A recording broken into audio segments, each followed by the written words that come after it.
I think they are immoral in that they are not paying a fair amount of tax on the profits they make from the business they do here in the UK, and I'm not prepared to spend my pounds on companies that rip off the state by not paying their tax.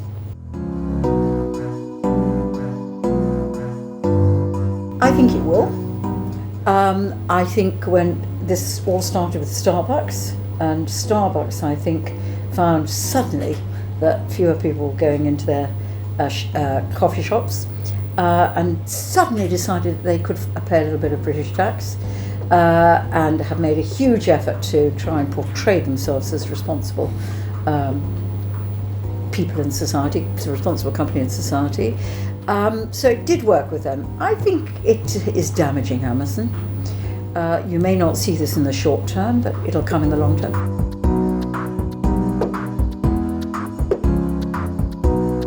We're living in really hard times. People are finding it really hard to make ends meet.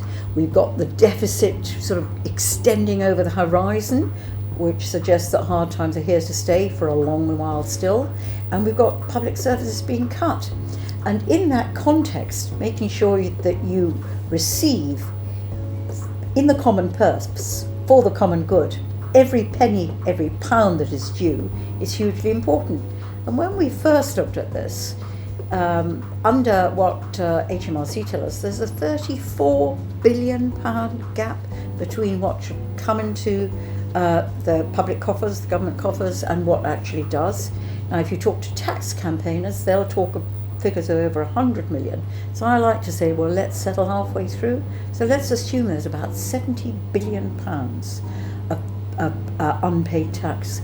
And I just think it's wrong, morally wrong, deeply unfair, that if you're a very rich individual or if you're a multinational company, you can afford to buy the advice from pretty unscrupulous accountants and lawyers so that paying tax becomes a voluntary activity, not a civic duty. You arrange your affairs to avoid paying tax.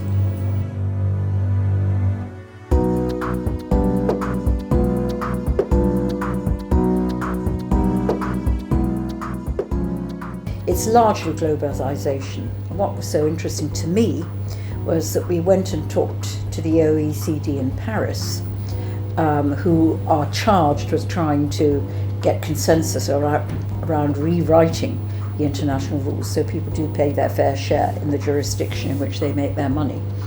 And they've been labouring at this since the 1980s, which is not surprising if you think about globalisation. But they had no traction, and it was only when things like my committee came along, a similar committee in the USA, and started simply shining a light on the issue. It's only when that happened that actually we sparked a public debate, sparked public outrage, and got our governments to take some action. But if you're talking about that amount of money missing from the national coffers in tough times, it's money that really matters if you want to protect vital frontline services for those who depend on them most.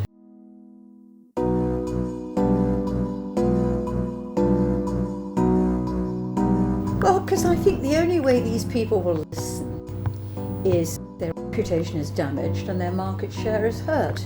And I'm trying to hurt their market share. It's quite an uphill struggle with Amazon, but I think if enough people really joined us and we really created a dent in that market share, I think they'd think again about their ethical stance to paying a proper and fair share of tax here in the UK.